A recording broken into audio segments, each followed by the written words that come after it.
Sa mga gata po, ito po yung isa ko sa pinaka-paborito, langka o kaya kamansi. Napakasarap. Hindi pala mainit yung mantika. Golden brown lang po natin itong bawang. Ang pagigisa po talaga, ang bawang po talaga dapat yung golden brown para mas lumasa po yung linamnam. Para po sa akin sa pagigisa. Ayan. Perfectly golden brown, smooth. Yummy, yummy. Yung bawang po.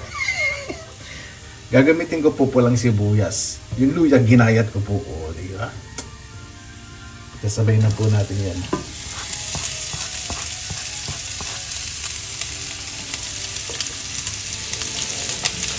Pinakamasarap po talaga sa pagluluto, para po sa akin. Yung pagigisa, napakabango. Lalo na sa labas magluluto. Hindi nyo isipin yung mga talsik na mantika sa paglilinis, di ba? Ay, hindi kaganda pa magluluto sa labas eh. Siyempre dito, hindi naman tayo pwede magluto ngayon sa labas dahil tag-niebe na. Napakabang. Hintayin ko lang pong balanta po ng bahagya itong sibuyas. Lagyan na po yung sibuyas. Halay ko na po yung sili. Depende naman po sa inyo kung gaano kahang gusto po ninyo. Ito naman po walang sukat. At tsatan-tsahan naman po. Lutong bahay, di ba? At ilalagay ko po itong aking chinicharon na pata at paa ng baboy. Ayan po. Ay, hindi pala ito ano. Hindi pala ito paa ng baboy. Hindi ito ilalagay ko. Masarap ito sa ano eh. Sa palabo. Sabi ko nga ito talaga sa ito. Ito yung paa. Sa aking pata. Ito yung paa. Hilang po natin mabuti. At habang ginigisa po natin yan, maglalagay po ako ng konting gata. Pagmamantikain ko po ng bagya. Kasama ko po sa pagigisa. Siyempre ang gata po dito, dilata lahat. Ito natin.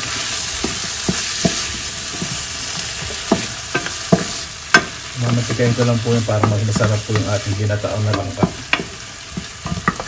Ayan po, nakita po ninyo, di ba? Naglalangis-langis na yung gata. Lalagay lang po ko ng konting bagoong gisado. Hindi po matamis. Ito po yung pling, yung maalat, yung gisado. Bibili po sa Asian shop dito sa Finland. Isa po natin mabuti. Ayan, gisadong-gisado na po. Di ba? Lagyan na po itong langka. Itong langka po, dilata po ito. Galing pong Thailand. Isa po natin maayos para mas masarap. At ang gagawin ko po, meron po ako dito labahita. Inabad ko po sa tubig kasi maalat masyado. Hinuhugasan ko po ang labahita eh. Paghihalo sa munggo o sa gata. Lagyan po natin buo kasi nadudurog naman po yan eh. Pag ginigisa po. Diba? Isa natin mabuti. Pag bibili po kayo ng dilata na langka, hugasan po ninyo. Ako hinugasan ko pong mabuti. Siyempre mga preservatives pa po yan. May ibang residue. Para yung lasa, di ba? Hindi ma-spoil o hindi maiba. Lalagay ko na po itong ating kakang gata. So po, maraming gata. Kasi pag walang po sa gata ang ginataan, para sa akin hindi siya ginataan. Di ba? Lalagay ko na rin po itong mga sili. Malaki, saka itong labuyo. Masarap po sa Pilipinas yung siling labuyo na palay, yung maliliit. No? Lalagyan na rin po ko ng konting paminta. Dahil maalat na po yan, di ba? Dahil sa bagoong at labahita. Dahan-dahan lang po natin haluin. Ayan, tinakpan ko po itong ginataang langka. Ayoko po na masyadong nagmamantika. Hininaan ko lang po ang apoy para mas lumambot po yung langa. O, di ba? Ayun po mga kababayan. Luto na po ang ating ginataan na langka. O, di ba? Winner na winner po ang dating. Yung pagmamantika po niya, ipaglalangis ng gatanang yung tamang-tama. Napakabango. Yan, meron po ako ditong 1 kilong chicken wings. Para mas crispy po, yung walang extender na harina ang ating ipiprito, pinatisang crispy chicken wings. Lagay po muna tayo ng asin. Diba? Haluin po natin. Kailangan maayos po yung pagkakahalo. Yung halong-halo. Kasi magre-release po ito ng liquid. So yung mga impurities mawawala. Saka mas magiging malambot ang texture ng manok. Yan, okay na po. I-rest lang po natin yan ng 10 minutes. Ayan. Nag-release na po ng liquid itong chicken wings. Haluin po natin mabuti. Hindi naman po ganun karamihan yung asin na nilagay ko. Pag naparami po yung asin na nilagay po ninyo, pwede nyo pong hugasan. Pero kung hindi, kontrolado ko na naman po kasi lagay na po tayo ng patis. Itong patis po, huwag naman po nyo dabihan, pampalasa. Yun lang po yung purpose ng patis. Diba?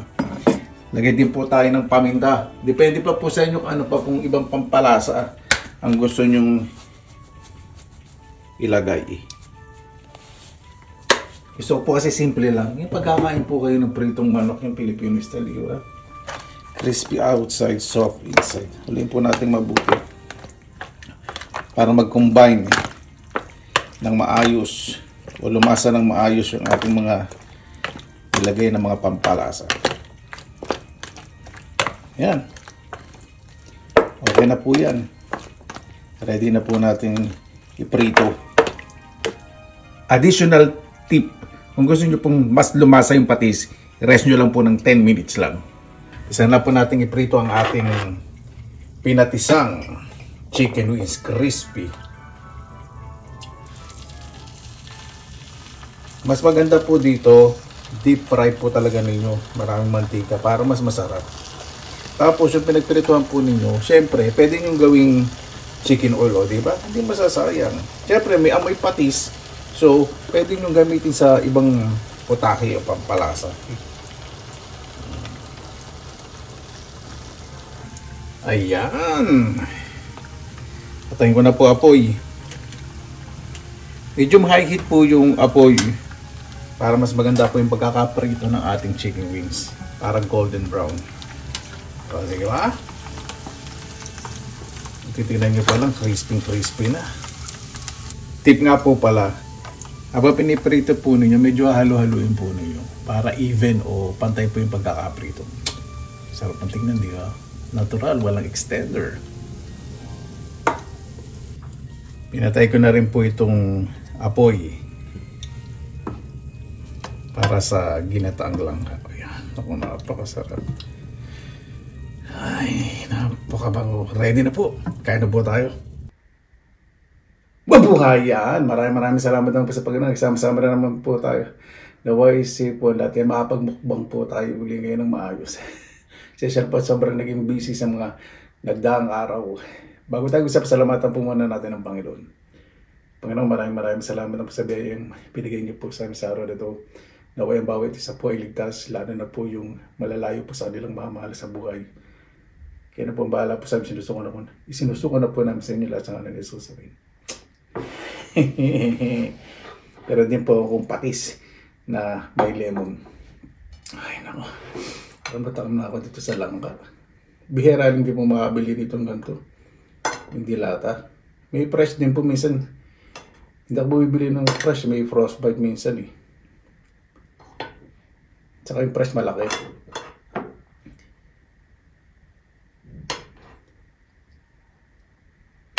Natin itong pata. Yung labahita, nilagay natin durog na kaya naamoy ko bango. Sarap din po sa ginataan lang, dilis.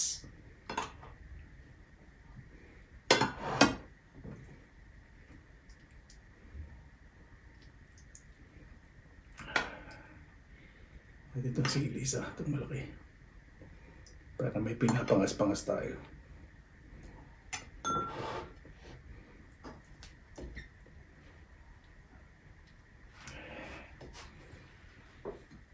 Ito muna tayo, mainit-init pa po yung kanin eh.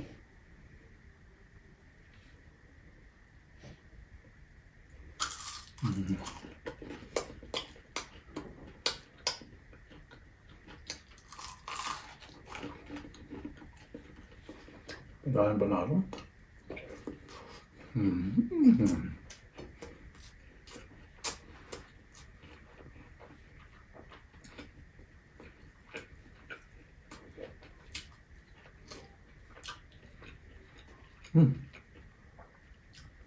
Konti ang yung sili.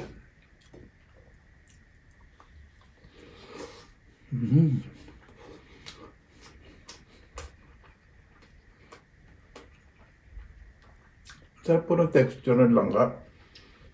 Yung mura talaga na ang Thailand, yung ginamit nila ng langka talaga yung mura. Sarap.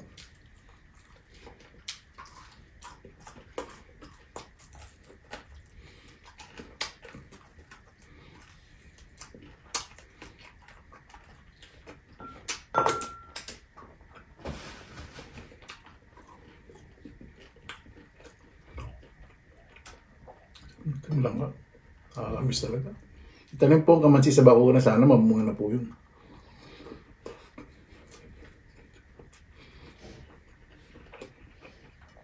Bakuran ko po sa Pilipinas may tanim po ang kamansi.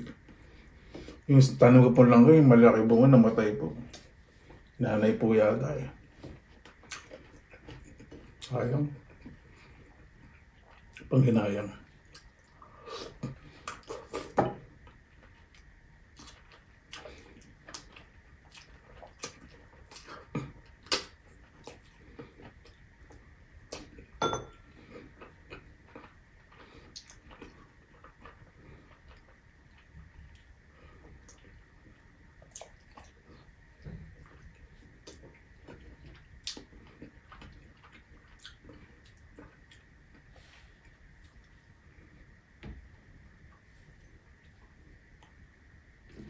Hindi pa nitsura, no?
Ito mas marami po lemon kaysa sa patis.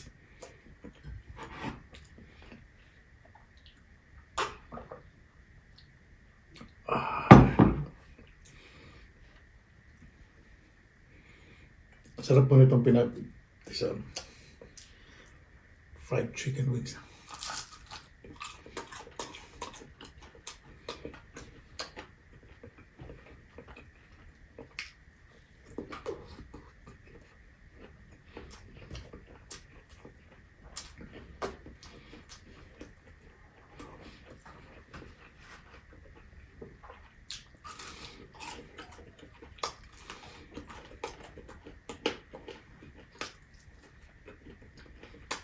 Oh.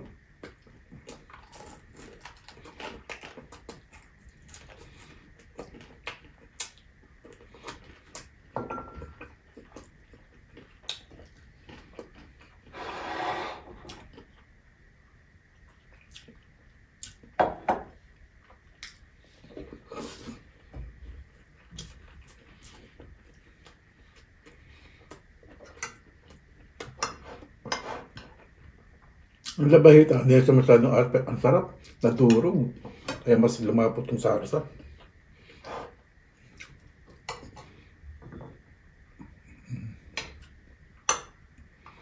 Pag may kanin po sa ulam, kung may tira kayo, tanggalin po ninyo. Yan po yung malakas makapanis. Aasim. Pag may tira kayo.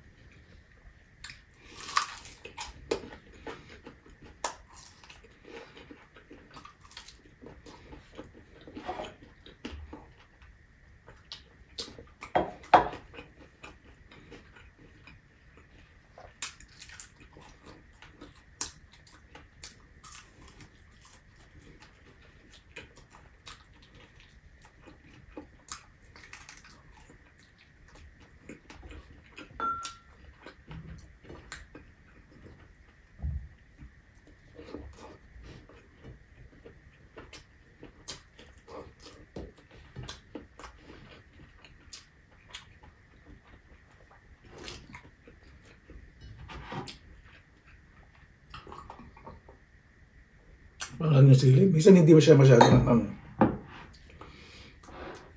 minsan parang yung paksi mo na siling panigang. Minsan hindi. Siling panigang paksi na siling panigang. Nakalagay niya sa paksi. Sa mga minsan hindi.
Sarap.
Kung ayaw nyo po masyadong maamoy, kontaan nyo lang yung patis. Mag-usang po ito ng mga bata, 100%.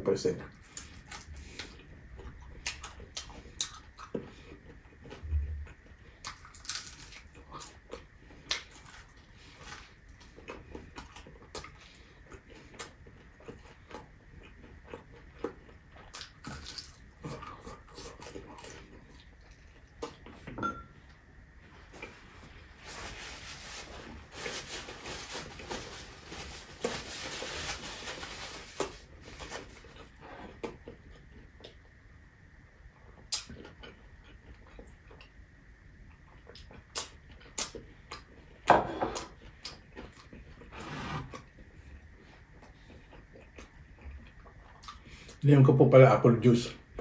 Sarap, fresh.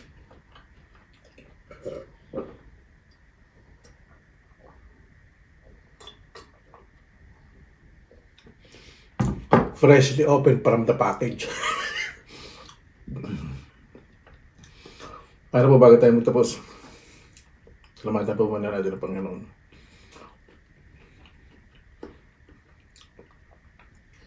Panginoon, maraming salamat na sa biyaya po sa araw po na ito. Naway ang bawat isa po mas maging mapagkumbaba, mapagmahal at respeto po, lalo na po sa pamilya. Naway ang bawat isa po, meral po ang kabutihan sa puso. Napakasarap pong kumilos ng wala pong galit sa puso. At iniiwasan, kayo na po bahala po sa amin, sinusukan na po namin sa inyo lahat sa ngalan ni Jesus. Amen. Ano po? Maraming salamat po sa inyong oras na ilan sa pinilangan. Basta lagi po tayong positive vibes, good vibes. God bless. Ingat po lagi, magandang araw. Laban lang!